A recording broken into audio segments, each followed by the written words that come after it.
kembali ada di studio 97,1 FM Talkshow Radio tentang, atau kita ambil tema upaya hukum dalam perkara perdata. Dan untuk itu malam hari ini kembali hadir Bapak Ketua Pengadilan Negeri SOE, Bapak Gustaf Baskupa SH. Ya, selamat malam Bapak Gustaf. Selamat malam Om Herto, selamat malam masyarakat Timur Tengah Selatan yang kami kasihi. Kita berjumpa kembali dalam acara Talkshow kerjasama dengan RSPD SOE. Kami bersama tim Pak Hadir Pak Panitra dan Ibu Panitra Muda Perdata. Ya, itu nanti kita akan bincang-bincang terkait dengan materi ya seperti apa yang disampaikan oleh Bung Herto. Terima kasih, Bung Herto. Baik, terima kasih Bapak Wakil Ketua Pengadilan Negeri SOE, Bapak Gustaf Baskupa SH. Dan juga ada panitra ya, ini untuk kali keduanya, berturut-turut kali kedua nih, Bapak Abdul Rashid Asbanu SH MH. Ya, selamat malam. Selamat malam Bung Herto, selamat malam juga buat masyarakat pedesaan, masyarakat Kabupaten Timur Tengah Selatan yang berada di kampung-kampung. Selamat menikmati suasana malam ini, dan kami akan melanjutkan kegiatan selanjutnya untuk selamat menikmati talkshow malam ini dan selamat menikmati kegiatan selanjutnya. Oke, baik, terima kasih. Terima kasih Pak Panitra, dan juga pendatang baru ya untuk malam hari di tahun ini, tentunya. Ya, suara perempuan tentunya di tahun ini. Ada Panitra Muda Perdata ya, disampaikan tadi oleh Bapak Wakil Ibu Tince Wendele. Selamat malam Ibu Tince. Selamat malam Om Herto, selamat malam Bapak Mama, kakak adik saudara semua, masyarakat Timur Tengah Selatan dimanapun berada. Salam sehat untuk kita semua. Oke, baik, terima kasih. Dan mitra, Anda boleh gabung ya di WA kita ya malam hari ini, atau di channel kita. Boleh gabung berupa pertanyaan atau lain-lain yang bisa Anda sampaikan. Anda boleh saja bergabung ya, kita tunggu Anda untuk malam hari ini, baik di line telepon maupun line WA. Boleh saja ya, silakan Anda boleh berkirim untuk kita. Kita siap ya untuk menjawab apapun keinginan Anda. Silakan, yaitu boleh di 0812 3725 dan 6869. Sekali lagi 0812 3725 6869. Oke. Ataupun di line kita ya, di LPPL RSPD SOE. Kita akan mulai tentunya 1 jam dari sekarang. Kita akan langsung saja ke Bapak Wakil Ketua.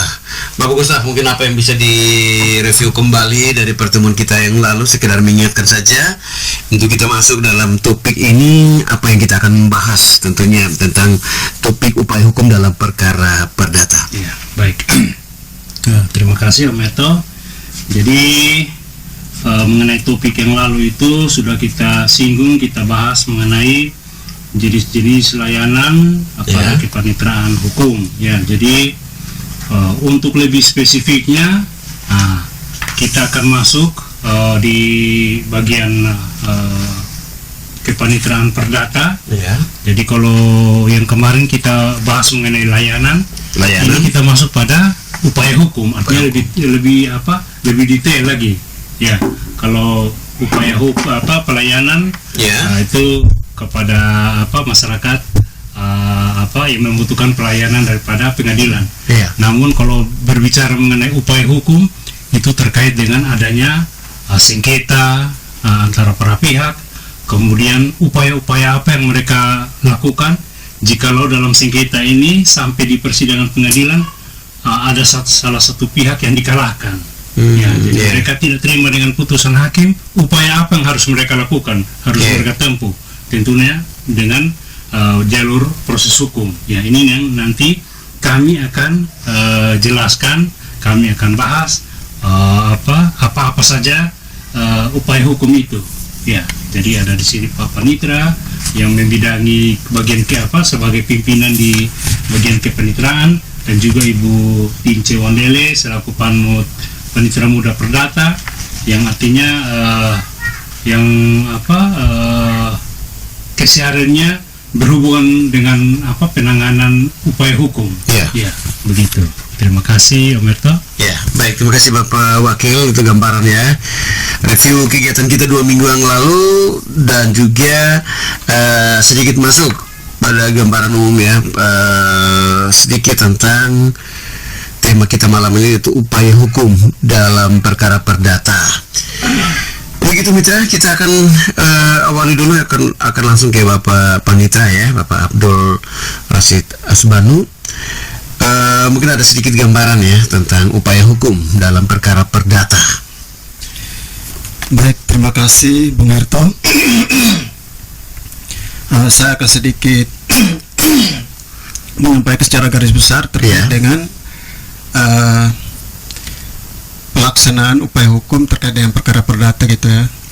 Jadi untuk upaya hukum untuk dalam perkara perdata itu terdiri dari upaya hukum biasa, yaitu yang pertama verset atau perlawanan, terus yang kedua keberatan, 3 banding, 4 kasasi. Itu upaya hukum biasa itu ya. Terus berikutnya itu ada upaya hukum luar biasa juga ada, yaitu terkait dengan der verset, perlawanan pihak ketiga. Terus yang kedua peninjauan kembali setelah itu yang upaya hukum luar biasa itu ya. Oke, baik. Sebelum kita lanjutkan, mungkin kalau seperti Herto bilang bahwa pendengar kita 95% ada di pedesaan, ya mungkin bisa dijelaskan yang namanya verset atau perlawanan itu seperti apa maksudnya, terus keberatan itu maksudnya apa, banding dan kasasi biar dimengerti kasasi itu apa. Kita sedikit ulas tentang itu. Silakan Pak. Ya, saya jelaskan secara, meskipun sudah diperinci tadi oleh Pak Panitra. Nah, saya akan hanya menambahkan dia punya garis besar. Siap. Jadi tadi ada disebut empat jenis upaya hukum biasa ya. Jadi di situ verset atau perlawanan. Verset ini apa?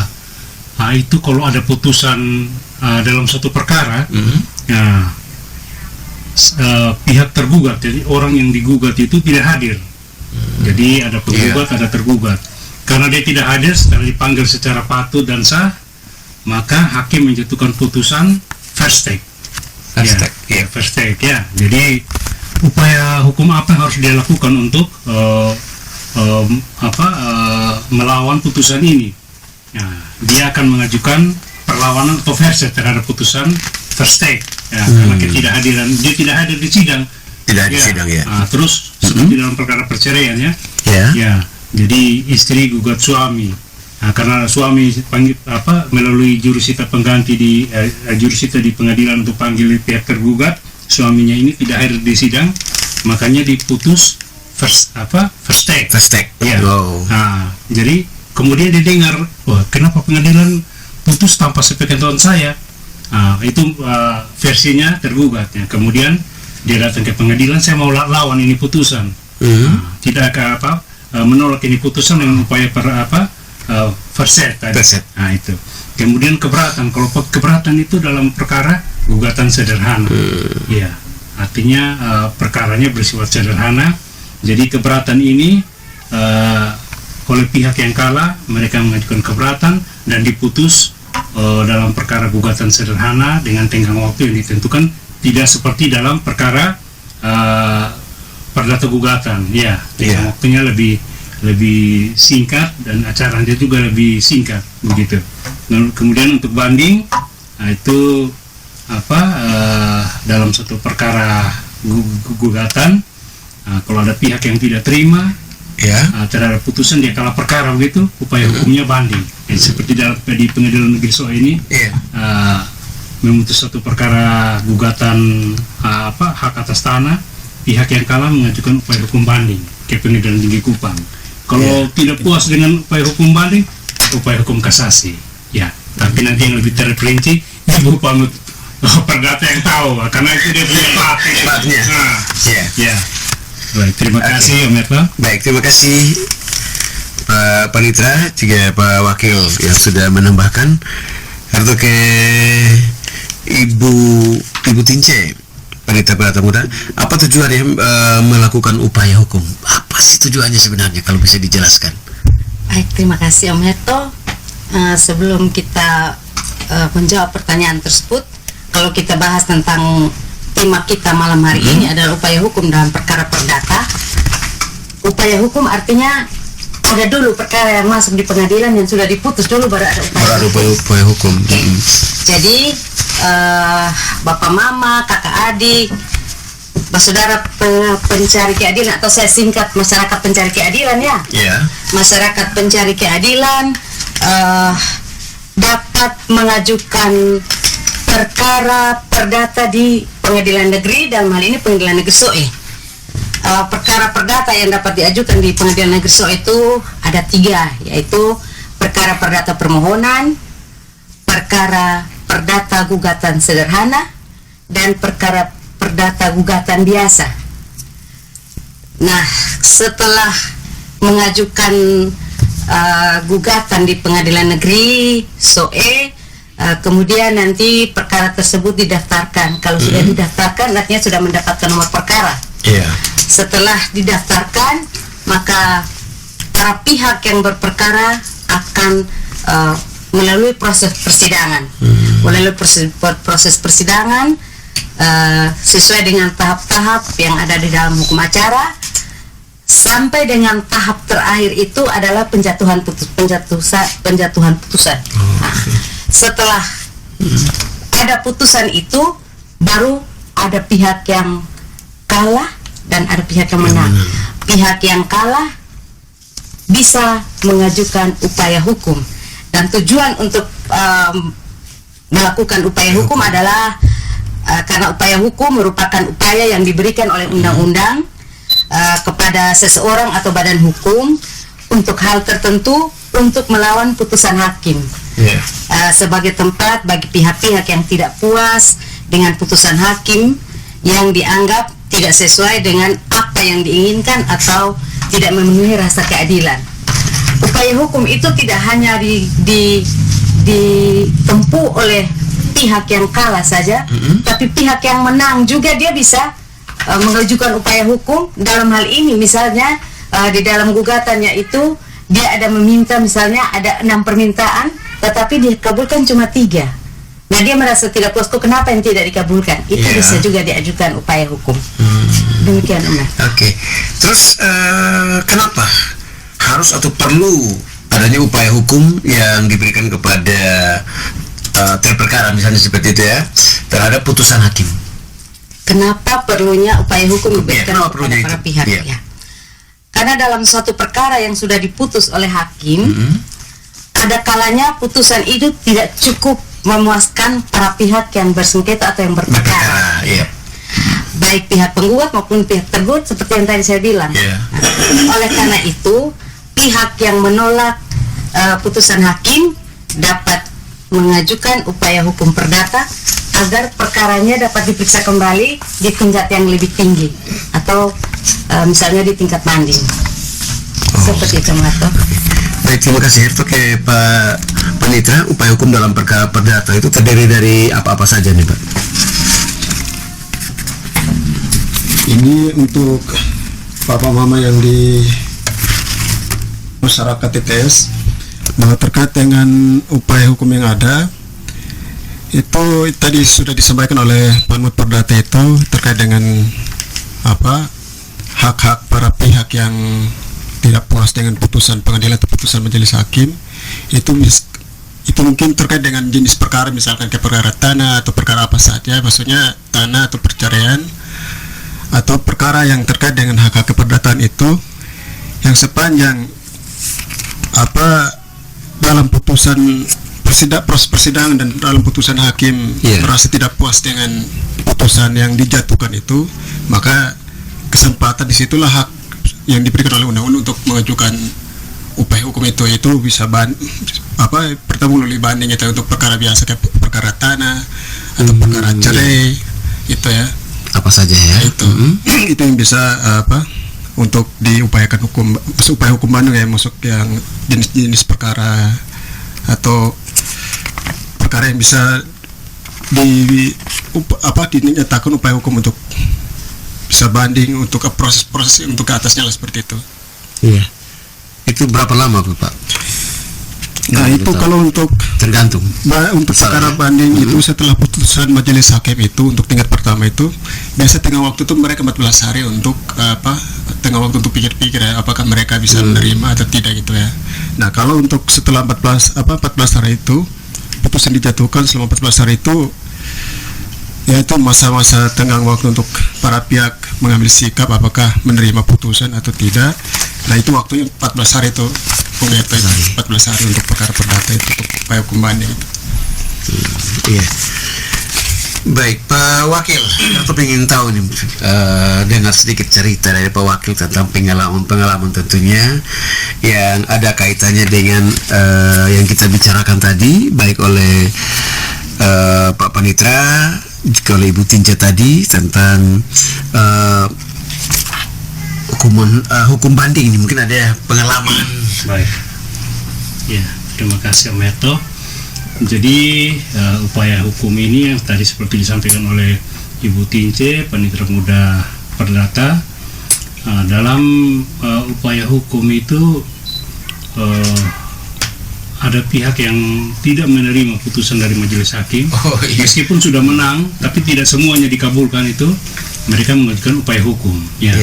Jadi nanti perkaranya ini berkas perkara ini dikirim di Kupang, kalau di kita di NTT Pengadilan Tinggi Kupang, dan akan diperiksa di sana.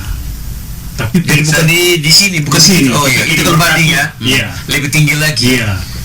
Namun mereka hanya memeriksa berkas perkara, dengan tentunya melihat apakah pertimbangan daripada hakim pengadilan negeri Solo ini sudah tepat atau tidak. Ya, kalau ada yang tidak sesuai, pertimbangan hukumnya kurang tepat, nanti mereka akan mengadili sendiri. Ya, jadi putusannya kalau di sini bisa berbalik. Mungkin yang penggugat itu menang perkara bisa jadi kalah, tergugat yang kalah perkara bisa jadi menang. Ya, ataupun perkaranya bisa kembali, istilahnya NO, tidak dapat diterima, kembali ke posisi semula. Putusan pengadilan negeri Solo begitu, bisa mentah kembali putusannya. Jadi dalam perkara banding ini segala sesuatunya bisa terjadi. Ya, artinya kadang-kadang orang berprediksi sudah kita sudah menang di tingkat pertama di pengadilan negeri ini, tentunya di banding mereka bisa menang. Tidak, nanti akan diperiksa kembali perkaranya, melihat bukti-bukti yang ada, pertimbangan daripada majelis hakim, apakah sudah tepat dan benar sesuai dengan fakta dan bukti yang ada maupun penerapan undang-undangnya. Dan juga dalam ini pengalamannya untuk masyarakat, kalau ada putusan banding turun kemudian disampaikan kepada para pihak yang menang atau kalah, ya kadang-kadang terkendala itu penyampaian pemberitaan putusannya, Ibu Tince. Kadang-kadang masyarakat seolah-olah tidak sudah menerima, tapi kadang-kadang mereka membuat seolah-olah mereka tidak tahu bahwa ini ada putusan. Jadi mereka untuk ajukan lagi upaya hukum yang lebih tinggi ke kasasi, jadi mereka menyalahkan bahwa itu tidak sampai ke kita pemberitaan putusannya itu. Padahalnya ya mereka sudah tahu sebenarnya. Jadi itu kalau sudah terima cepat-cepat datang ke pengadilan untuk mengajukan upaya hukum kasasi ke Mahkamah Agung begitu. Jadi jangan diamkan. Kalau diamkan seolah mengakui, artinya menerima itu putusan. Ya, begitu. Begitu pengalaman kita di pengadilan. Iya. Ya. Baik, Herto, terima kasih. Cukup jelas Pak Wakil. Atau kembali ke Pak Panitra. Biasanya ke kasasi berapa lama waktunya kira-kira? Biasa. Jangka waktu sebelum Herto ke Ibu Tince. Siap. Untuk upaya hukum kasasi gitu ya, setelah putusan banding turun dari Pengadilan Tinggi Kupang dan setelah berkas sampai di Pengadilan Negeri Soe, akan melalui bagian perdata akan menyampaikan putusan itu, pemberitahuan putusan melalui jurusita ya, untuk disampaikan kepada para pihak yang berperkara ini. Nah, itu yang tadi saya sampaikan itu pun sama halnya 14 hari juga tengah waktu untuk upaya setelah putusan banding turun itu tengah waktu 14 hari, sehingga para pihak itu akan melihat lagi apakah putusan mereka itu cocok atau belum gitu, atau maksudnya sudah puas belum dengan putusan majelis hakim dari pengadilan tinggi itu, seperti itu. Nah, itu setelah dari pihak jurusita sudah menyampaikan kepada pemberitahuan putusan kepada para pihak, baik pihak penggugat maupun tergugat itu baru para pihak itu dalam tengah waktu 14 hari itu mereka haknya di situ untuk apakah melanjutkan upaya hukum kasasi atau tidak, itu tengah waktu itu ya. Nah, kalau setelah itu sudah disampaikan oleh jurusita sudah sampai di para pihak itu, nah itu para pihak akan mengambil sikap apakah akan mengajukan kasasi, ya itu kan kembali lagi ke pengadilan untuk ya berhubungan dengan bagian perdata untuk mengurusi lagi tahapan upaya hukum kasasinya itu. Itu tahapannya mungkin ya nanti bagian perdata lah yang tahapan-tahapan itu akan disampaikan. Seperti itu. Baik, terima kasih. Langsung Ibu Tince, upaya hukum apa saja yang dilakukan ya oleh pihak yang berperkara, sedikit tadi sudah dijelaskan tadi, tentunya yang tidak puas terhadap penetapan atau putusan pengadilan. Tapi apakah semua perkara dapat ditempuh upaya hukum dengan upaya hukum? Terima kasih Om Herto. Ini katong perlu jawaban yang detail biar langsung dipahami nih, ya. Ini langsung pakarnya ya. Jadi upaya hukum itu sudah dari awal dikatakan bahwa upaya hukum itu ada upaya hukum biasa, ada upaya hukum luar biasa. Ya, ada upaya hukum biasa, ada upaya hukum luar biasa. Nah, kalau disinggung tadi soal waktu, saya jelaskan sedikit bahwa setelah perkara itu diputus di tingkat pengadilan negeri, diberikan hak kepada para pihak untuk mengajukan upaya hukum dalam tenggang waktu 14 hari. 14 hari itu kalau misalnya pihaknya hadir di persidangan, misalnya hari ini diputus, berarti dihitung mulai besok 14 hari ke depan. Tetapi misalnya ada salah satu pihak, misalnya pihak tergugat tidak hadir, maka dari pengadilan akan mengirimkan pemberitahuan putusan bahwa perkara itu sudah diputus dengan amarnya berbunyi 1, 2, 3 dan seterusnya kepada pihak. Nah, untuk pihak yang menerima pemberitahuan putusan, misalnya karena setelah putus hari ini karena masalah waktu atau ini, besok baru disampaikan kepada pihak yang menerima pemberitahuan putusan itu. Besok setelah dia menerima, besoknya baru dia dihitung. Misalnya misalnya besok dia baru terima pemberitahuan putusan, berarti lusanya baru mulai dihitung 14 hari ke depan. Jadi ketika dia hadir berarti besoknya dia sudah dihitung haknya 14 hari ke depan. Tapi kalau dia tidak hadir, hitung 14 hari ke depan itu setelah dia menerima pemberitahuan putusan. Setelah menerima pemberitahuan putusan, hari 14 hari dia tidak mempergunakan waktu untuk ada upaya hukum. Hari ke-15 itu dengan sendirinya putusan itu berkekuatan hukum tetap. Jadi dia tidak bisa lagi mengajukan upaya hukum hari ke-15. Jadi tidak mesti dia bilang, oh saya kan belum ada kasih tahu bahwa saya ajukan upaya hukum atau tidak. Kenapa sudah langsung dibilang berkekuatan? Tidak seperti itu. Dengan sendirinya hari ke-15 putusan itu sudah berkekuatan hukum tetap. Janjinya 14 hari ya. 14 hari. 14 hari. Demikian pula putusan banding, putusan 14 hari, putusan kasasi 14 hari. Diberitahukan kepada para pihak. Itu waktunya 14 saja. Dari hari ke-15 sudah tidak bisa mengajukan upaya hukum. Tapi dalam hal perkara permohonan, kita ke perkara permohonan. Kalau perkara biasanya kita dengar itu putusan. Tapi kalau dalam perkara permohonan yang dijatuhkan itu penetapan hakim. Nah, terhadap perkara permohonan ini yang dikeluarkan oleh pengadilan merupakan penetapan hakim itu merupakan putusan tingkat pertama dan terakhir. Tingkat pertama dan terakhir. Jadi terhadap putusan pengadilan tingkat pertama yang bersifat pertama dan terakhir tidak dapat diajukan kembali banding. Tetapi terkadang undang-undang sendiri secara tegas mengatakan bahwa penetapan atas permohonan itu bersifat pertama dan terakhir, tingkat pertama dan terakhir. Namun ada kalanya tidak dinyatakan secara tegas. Akan tetapi ada juga yang secara tegas mengatakan terhadap penetapan yang dijatuhkan atas permohonan tersebut tidak tunduk pada peradilan yang lebih tinggi. Nah, upaya hukum banding itu tidak bisa dilakukan terhadap putusan penetapan. Lalu apakah bisa diajukan upaya hukum kasasi? Karena setelah banding ada kasasi. Nah, jadi itu tingkatannya ya. Tingkatannya setelah banding.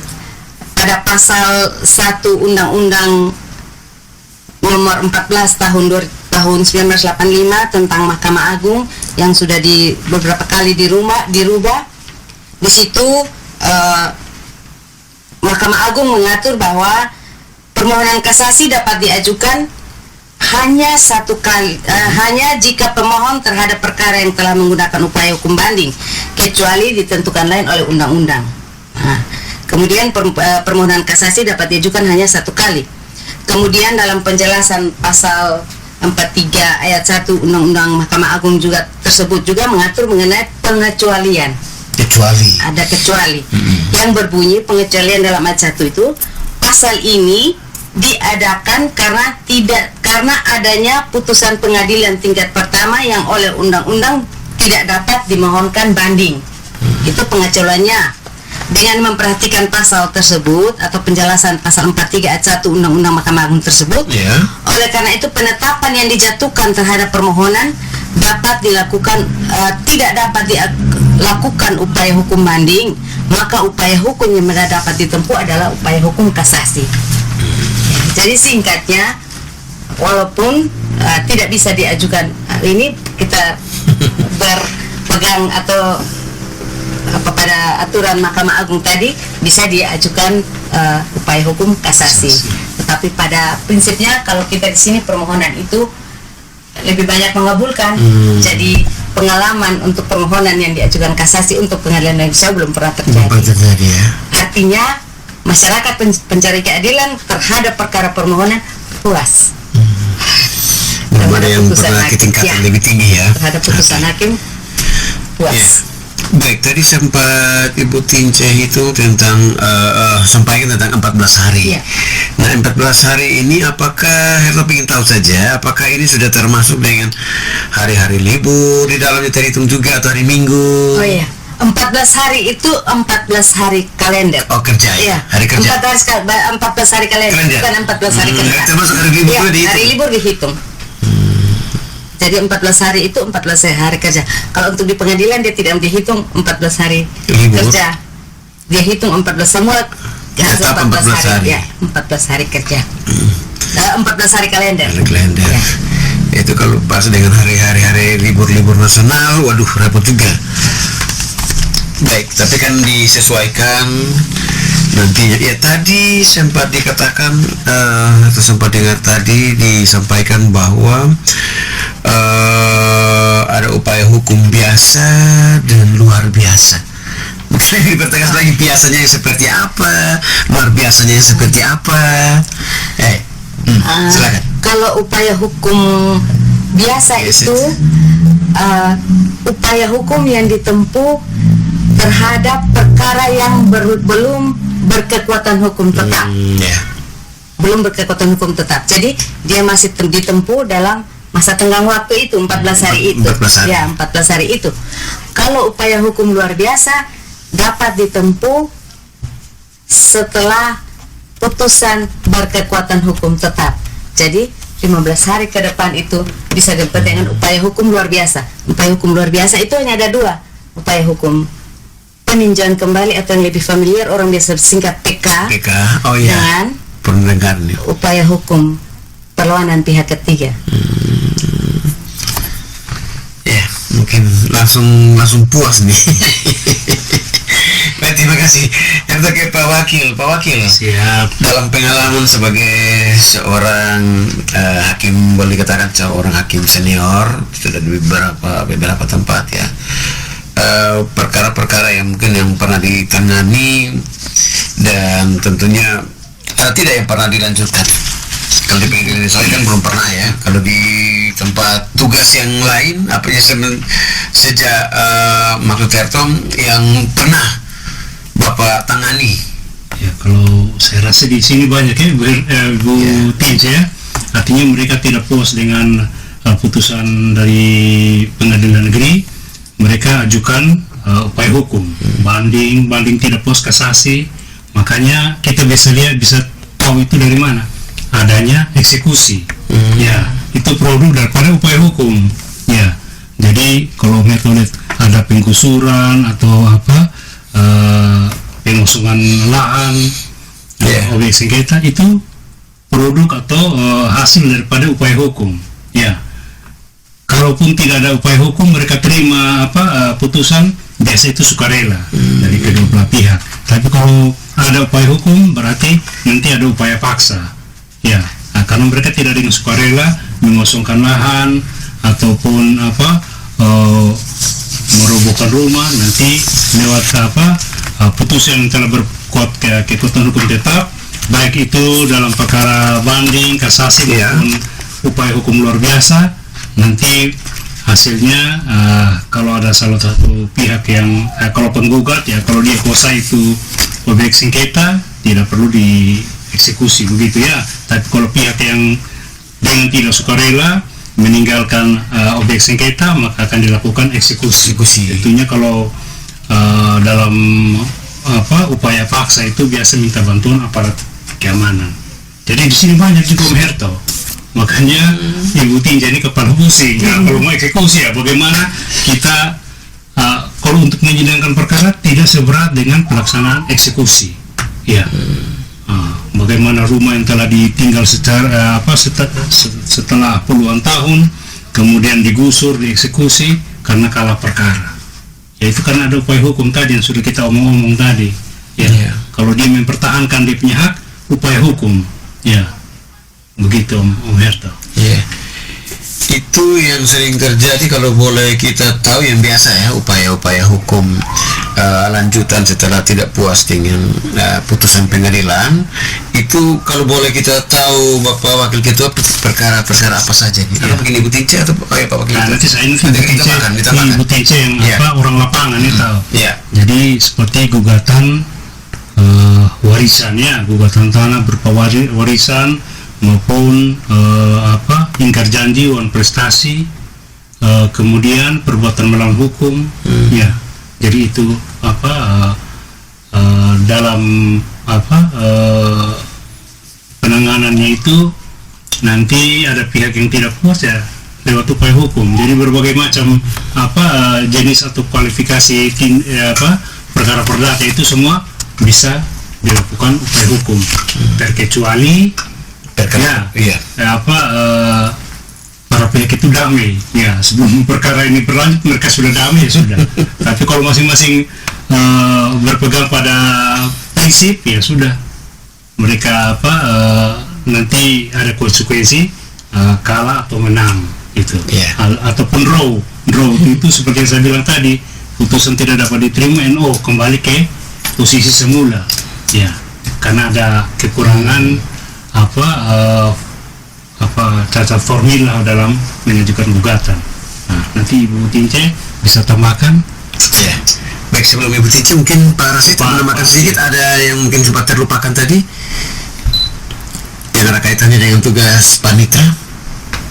Baik, kalau untuk tugas panitra pada prinsipnya bagian perkara juga, tapi untuk terkait yang kita pembahasan malam ini terkait dengan upaya hukum ini ya, itu bagian perdata itu yang tadi sudah disampaikan ya, itu paling tidak sudah menjadi gambaran buat masyarakat kita terkait dengan proses mungkin punya perkara atau masalah yang diajukan di Pengadilan Negeri Soe, ya inilah tahapan-tahapannya untuk berproslah, baik itu di tingkat Pengadilan Negeri Soe maupun nanti kalau tidak puas ya upaya hukumnya tadi sebagai kebanding lah seperti itu.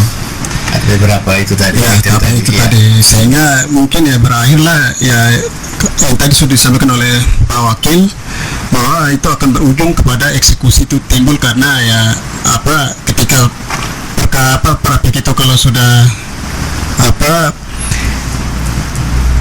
tidak istilahnya sepakat atau damai, itu mungkin tidak ada upaya paksa lah dari eksekusi itu. Tapi kalau memang tidak masih misal sama punya prinsip, berarti tindakan paksa lah yang diberikan oleh pengadilan untuk melakukan eksekusi seperti itu.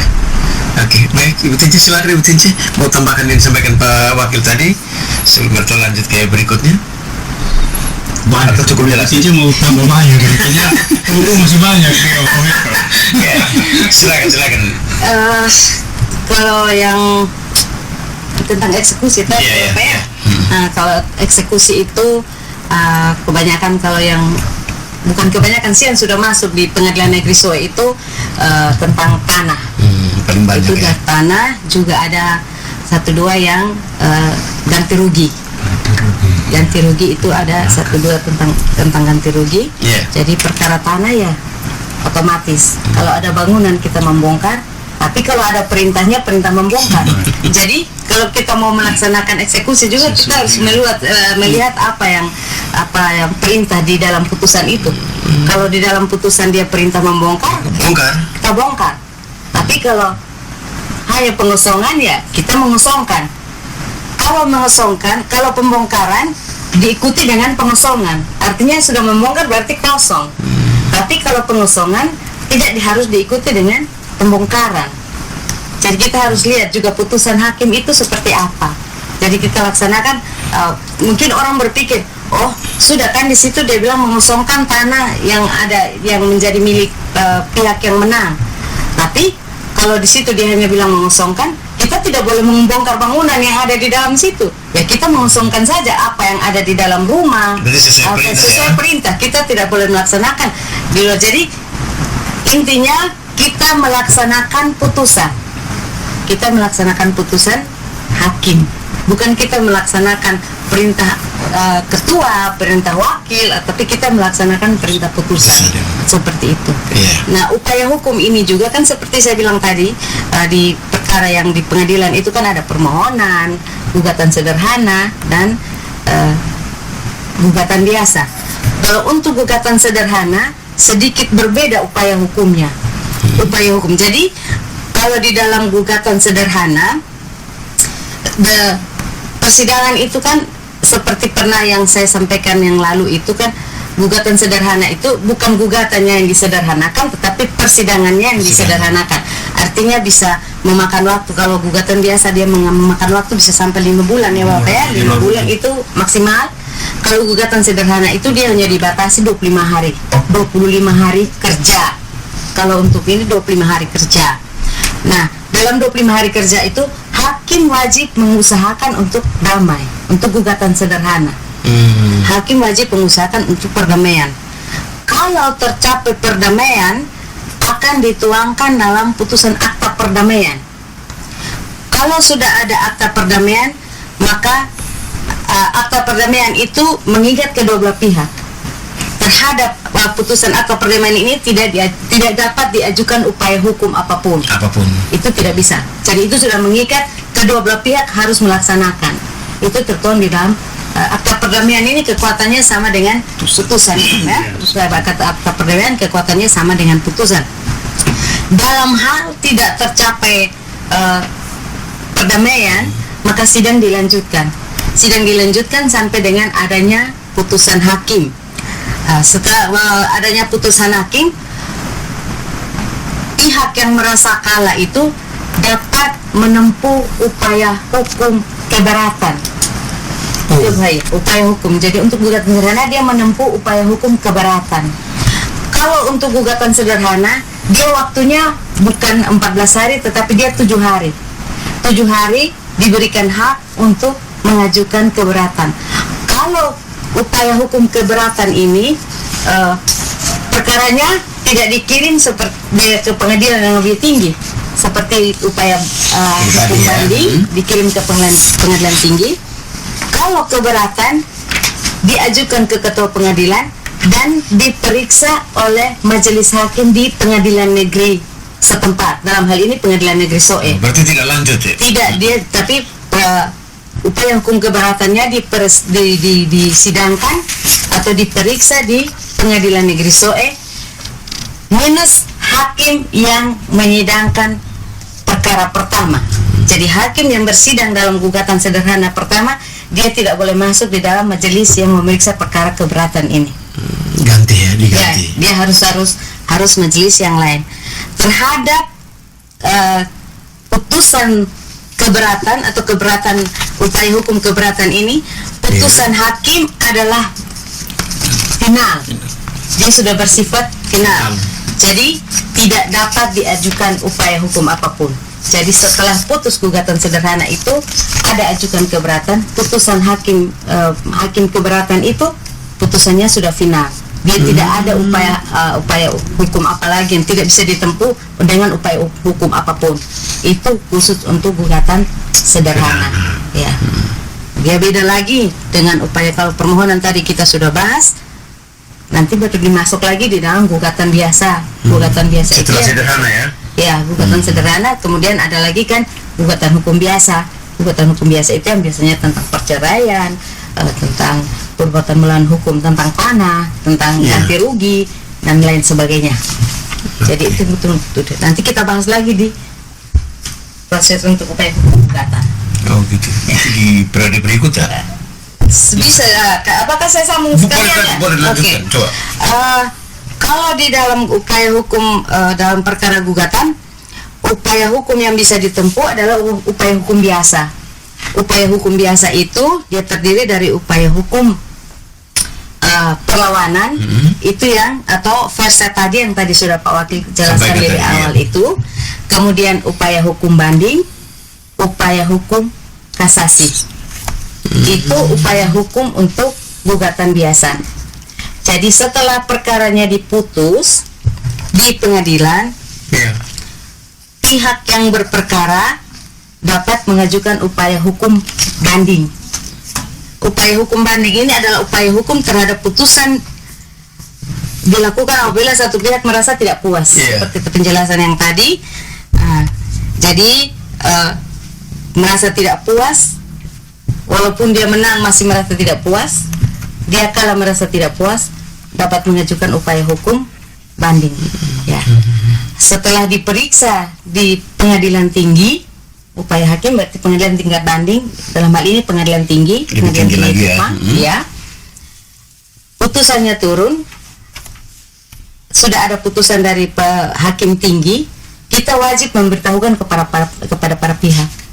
Jadi setelah menerima pemberitahuan putusan pada tingkat banding, 14 hari itu diberikan hak untuk mengajukan kasasi. Untuk mengajukan kasasi ini adalah pembatalan putusan atau penetapan pengadilan dari semua lingkungan peradilan tingkat pertama dan merupakan putusan akhir dari satu perkara. Ya. Jadi sedikit saya mau tegaskan di sini, Om Herto, bahwa masih ada masyarakat pencari keadilan yang beranggapan bahwa setelah putusan pengadilan negeri masih diberikan upaya hukum, dilakukan penempuh upaya hukum banding, kasasi, PK. Itu tidak demikian. Jadi menurut hukum acara, putusan kasasi untuk satu perkara adalah putusan terakhir. Jadi apapun putusan kasasi adalah merupakan putusan akhir. Bagaimana dengan PK? PK adalah upaya hukum luar biasa. Itu yang sering Ya, disalah itu disalah artikan. Bagaimana kita melakukan upaya hukum PK? Upaya hukum PK itu dilakukan atau bisa diajukan ketika ada dua alat bukti, yaitu bukti surat yang selama persidangan belum pernah diajukan sebagai bukti, atau bukti surat yang diajukan tetapi atas putusan pidana bukti surat tersebut dinyatakan palsu. Dan yang kedua adalah ditemukan kekhilafan hakim dalam menjatuhkan putusan. Itu diupayakan upaya hukum PK. Itu baru bisa ya. Iya, saya jelaskan di situ.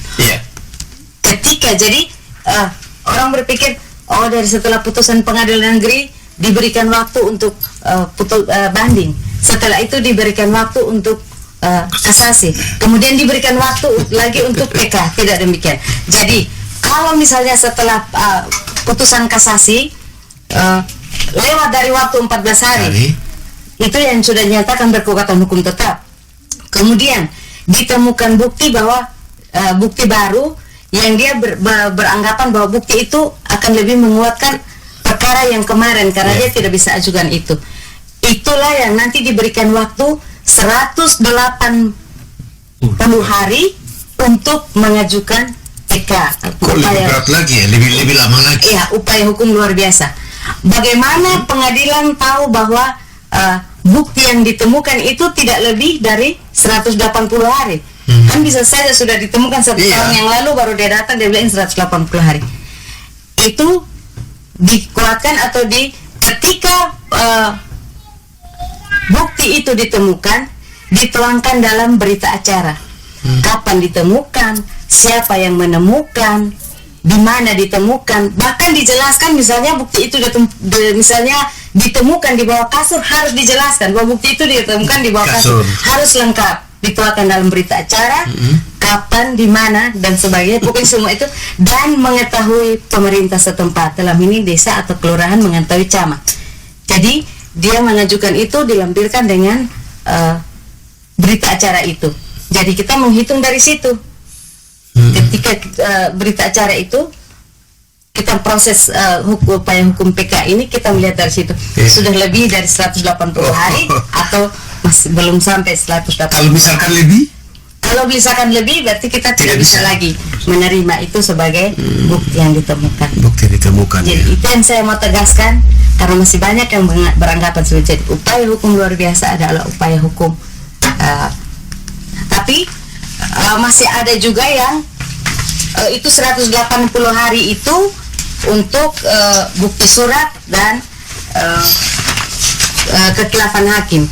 Sedangkan kalau misalnya untuk bukti-bukti yang tadi, kalau misalnya hal yang ada misalnya dalam putusan hakim itu ada misalnya dikabulkan hal yang tidak diminta. Nah, jadi misalnya contoh ya, perkara perceraian. Di dalam perkara perceraian itu tidak dimintakan untuk hak asuh anak, tapi dalam putusan ada hak asuh anak. Itu artinya hakim memutuskan apa yang lebih dari apa yang tidak diminta. Atau misalnya ada bagian yang diputus tanpa mempertimbangkan sebab-sebabnya. Jadi tidak ada sebab-sebab, tapi itu dalam putusan. Kemudian ada juga terhadap hal-hal seperti itu, perhitungannya dia tidak 180 hari, tetapi dia hitung bukan berapa 180 hari seperti yang tadi ditemukan bukti surat itu, tetapi dia 180 hari sejak putusan itu berkekuatan hukum tetap. Jadi ada dua macam, yaitu 180 hari sejak ditemukan bukti surat atau kekhilafan hakim, dan 180 hari untuk setelah putusan itu berkekuatan hukum tetap. Itu seperti yang tadi saya bilang, hakim memutuskan lebih dari apa yang dituntut atau apa yang diminta di dalam di dalam. Kayaknya langsung bidangnya ya, jadi memang langsung jelas ya. Ya, parasit sedikit saya parasit dalam sebelum melihat ke Pak Wakil dalam penanganan perkara semua yang tadi disampaikan ya. Apakah ini juga masih ditemani atau boleh dipakai kuasa hukum ya? Masih boleh ya? Baik, Bung Herto, mau terkait dengan upaya Itu boleh ya? boleh untuk yang terkait dengan upaya-upaya hukum ini boleh para pihak itu menggunakan kuasa seperti itu, kuasa pengacara lah seperti itu. Ya, pengacara ya. Itu berarti boleh ya? Boleh. Sesuai permintaan atau kebutuhan. Sudah yang kebutuhan. Jadi bisa juga tidak langsung pihak-pihak yang bermasalah, tetapi bisa diwakilkan oleh Ya, pengacara. bisa diwakilkan. Kalau surat kuasa ini kita melihat pengacara itu atau kuasa hukum itu ketika dia berperkara pertama kali itu surat kuasanya itu dia sudah mencantumkan sampai dengan tingkat-tingkat upaya hukum atau tidak. Tapi kalau tidak berarti kalau bisa tidak, ya? ketika dia mengupayakan upaya hukum harus lagi buat Ganti. kuasa yang baru seperti itu. Dan sedikit lagi saya tambahkan bahwa untuk perkara yang belum berkekuatan hukum tetap yang diajukan atau ditempuh upaya hukum, kalau sudah ada permohonan eksekusi yang masuk, berarti eksekusinya harus ditangguhkan. Coba ya, kecuali ada putusan hakim atau di dalam putusan hakim itu dia menyatakan bahwa putusan dapat dilaksanakan walaupun ada upaya hukum, ada ditempuh upaya hukum. Tapi kalau tidak ada upaya hukum, berarti permohonan eksekusinya harus ditangguhkan sampai dengan ada putusan akhir. Tapi untuk eksekusi ini kewenangan sepenuhnya ada di Ketua Pengadilan Negeri. Jadi seperti itu. Tapi kalau misalnya upaya hukum luar biasa, walaupun dia ada menempuh upaya hukum, eksekusi ada diajukan tetap bisa dilaksanakan. Oh iya. Tetap bisa dilaksanakan walaupun dia ada upaya hukum luar biasa. Upaya hukum luar biasa ini ada satu lagi, yaitu upaya hukum pihak ketiga.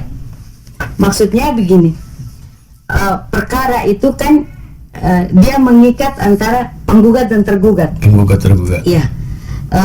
Setelah sampai misalnya selesai, kemudian mau dilaksanakan eksekusi atau mau disita, ada pihak ketiga yang merasa misalnya dia, oh itu beb pemilik. Nah itu beb pemilik. Kenapa eksekusi? Kita punya bukti-bukti. Dia bisa melakukan perlawanan, perlawanan terhadap apa yang mau disita, apa yang mau dieksekusi. Perlawanan itu yang namanya perlawanan pihak ketiga. Seperti itu. Oke. Baik. Selain itu mungkin ada yang mau ditambahkan lagi dalam perkara perdata? Kita masih punya 7 menit terakhir sebelum Pak Wakil nanti. Mungkin perlu ditekankan. Saya rasa kalau untuk upaya hukum mungkin sudah cukup.